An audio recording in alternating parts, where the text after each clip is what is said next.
Welcome to Paper and Moose. Welcome to a little history behind the paper. As I like to do, I like to take the ephemera, photos, news clippings, scrapbooks that I find and do a little bit of research into the history of the person, the item, the book, and see what interesting facts we can learn, what stories the paper has to tell. For today's history behind the paper, I stumbled upon a trio of great ephemera pieces, a cabinet card of a young boy. Behind the cabinet card was a remembrance card, and then between the cabinet card and the remembrance card was a newspaper clipping that told of this boy's death. George A. Hemstreet died January 14th, 1893, at the young age of 18 years old.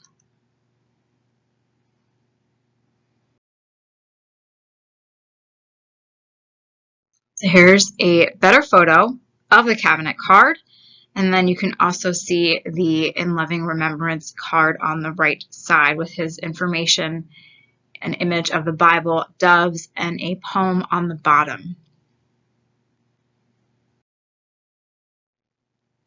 Here on the left, this was the newspaper clipping that was between the cabinet cards. So I'm just going to read this to you and let the clipping speak for itself.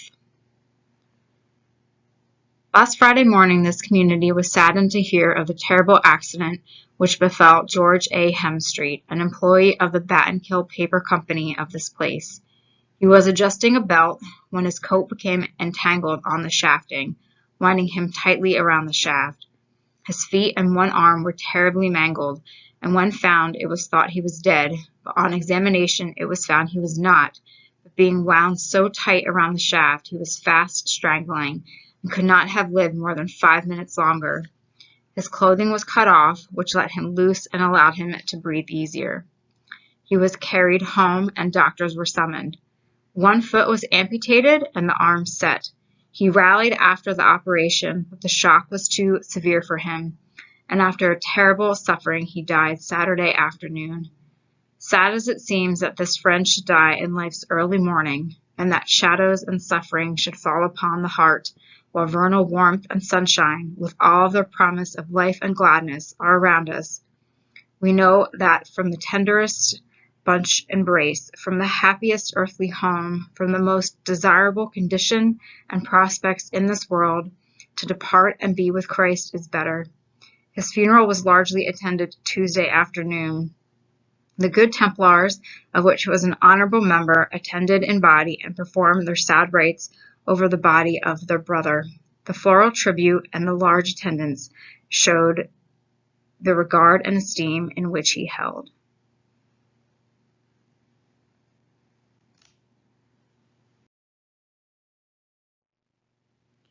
There wasn't much I could find about George's life, being as he was only 18. The local newspapers, Ancestry.com, didn't have much about the young man, but I did find this other news article. This is from Troy, New York, January 13th. George Hemstreet, an employee of the Battenkill Paper Company of Middle Falls, Washington County, was terribly injured this morning by being wound around a shaft at the works. Both ankles were broken and one arm was torn from the socket. He will probably die. Unfortunately, this was common during this time. Many, men were killed in all the different factories and heavy machinery employers that they worked for. So news articles like this, it wasn't a total shock to the communities. While sad, it was a common occurrence. So what did I find about George? Again, as I said, there wasn't much, unfortunately. He was the son of Alonzo and Elizabeth Hemstreet. Not much could be found about his short life here, though most likely he spent most of his teenage years working, as many young boys during this time did. His father, Alonzo, served in the 177th Regiment during the Civil War and passed away only 5 years after George died. George's mother, Elizabeth, would live until 1913, passing away from an acute obstruction of the bowel due to a movable kidney, as noted on her death certificate. George's sister and brother would live into the 1960s, with another sister's death unknown.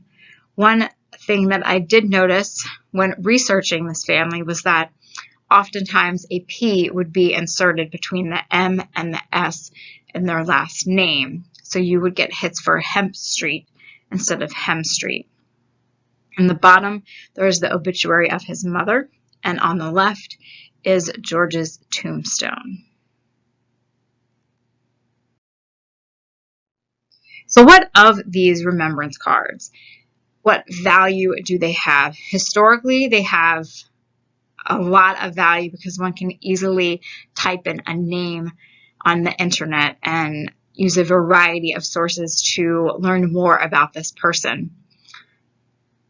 There are collectors that collect just remembrance cards, Memento Mori cards, death notices, death cards. It is a niche, but it is a niche that those that collect, they love to stumble upon these items at flea markets. They will look on the internet to see if there's any interesting one that they can add to their collection. Some of them only purchase cards of infants, teenagers, etc. The niche is small, but the particularities of each collector is probably even smaller. I found this little article from a newspaper, I believe it was 1890, and it just states that rather a curious thing here is a death notice card, the revival of an old-fashioned, originally German, which, with a wide border of black, the dead person's name and the date of his death is sent around to friends by mail. So that would be somewhat like the living remembrance card that I found. Now, in today's world, we do have these cards, but more than not, they are set on the sign-in podium at a funeral home on the day of the funeral, and people can take one of the little cards and put it in their pocket and also save it as a remembrance of their loved one, family, friend, relative, acquaintance.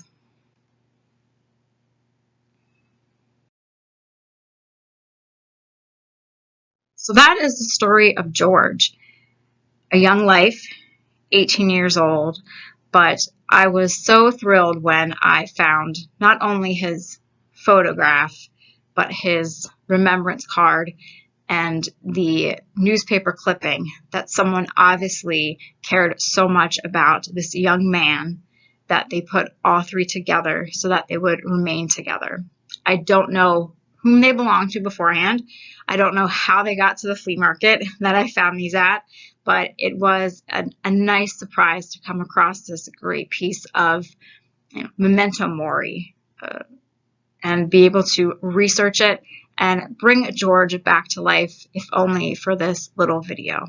I hope you enjoy this, and perhaps in your next flea market adventure, you might come across something like this and decide, you know what, I'm going to research this person, see what their life was like, and bring them back to life for just a little bit as well.